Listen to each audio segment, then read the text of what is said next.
Here, at the end of an easy-leaning copper spire, pointed at the scarlet bleeding morning sky, I stand unmoved, without a word, and raise my trusty sword in a rusty hand. My ageless sign, a sign whose blade was once so sharp, which now decays in wind and rain. And in an equal state and growing old am I, a silent messenger of heaven hope, whose voice was never heard from the highest spire. A spire of copper pointed at the sky. And often I am much too deep in thought, reflecting on my oddest fate. But in my hand I hold my sword. I raise it with defiance in my clockwork mind. Defiance against that oddest fate of mine. For is the hand that holds my sword not part of me? Am I not in command of mine own being? To no avail I think until the death of day, and engine logic with its surly acid fruits keeps tarnishing the bowels of mine aging corpse. And locked inside a slender shadowed metal skull, bolted on top of a steely neck, an iron trunk and iron legs, these wretched things, I thus remain, tormented by the agony of aching joints and tendon springs, whose tensions fading with the morning glow of mine old wings.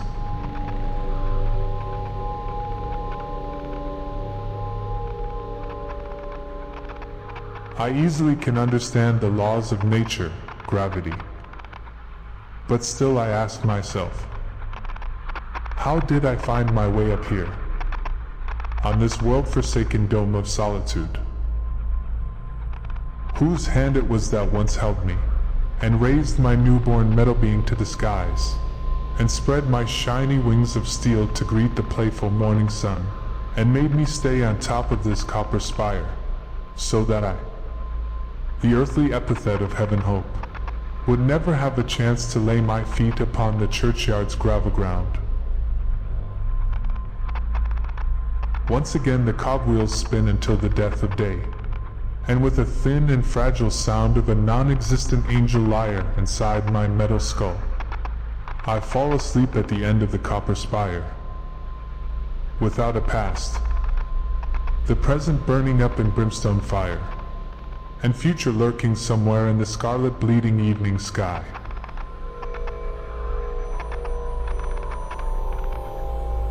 Some consoling hours of angel sleep went past. They were not here to last, and now I'm fast awake.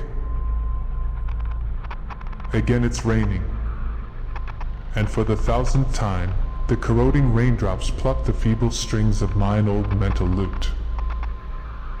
These salty tears, they meet my metal skin, and with their steady beat against the surface of my skull I come to life.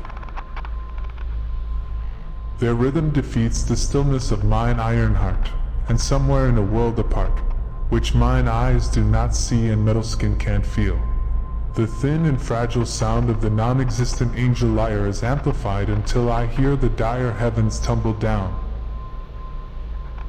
And I, the earthly angel, standing at the end of the copper crown, the wielder of the heaven-tempting, dull-ground, ageless sign, my trusty sword, am softly kissed by lightning's light blue veil.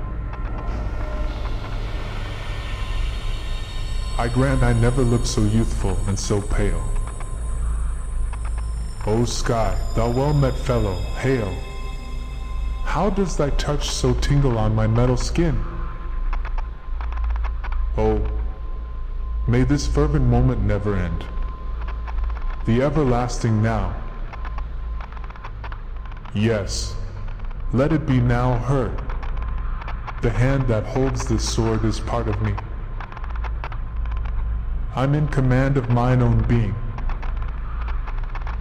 And no, don't you grind one single silent word anymore, my dear old clockwork mind.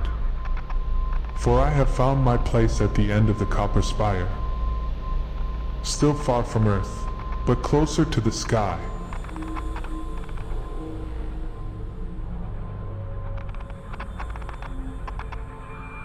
The everlasting now. What a bitter second it was.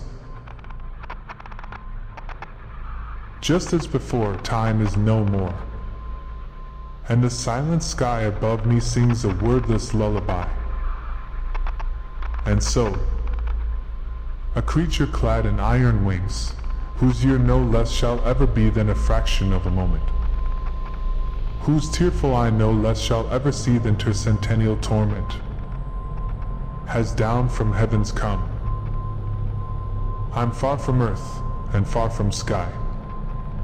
Like a star, I stand on top of the copper spire, and the brimstone fire, which guides my present tense in the midst of all this light pretense, is burning fast and scorching well. Yet I doubt that this is hell. Come, heavy sleep.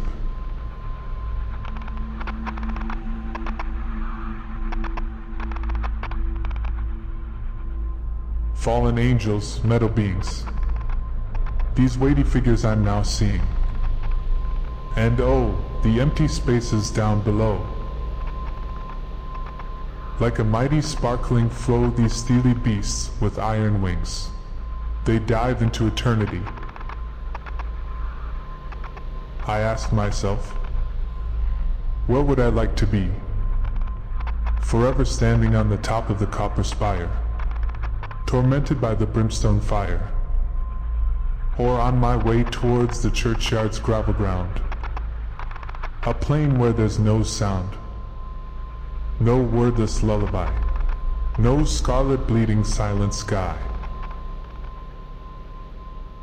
The fallen angels in my dream, their silver shape, their fading scream, so tempting is these sirens' call. I'd wish to put an end to all, become an angel doomed to fall. And yet I cannot move. I'm far from earth and far from sky. Like a star, I stand on top of the copper spire, and the brimstone fire, which guides my present tense in the midst of all this light pretense, is burning fast and scorching well. I know that this is hell.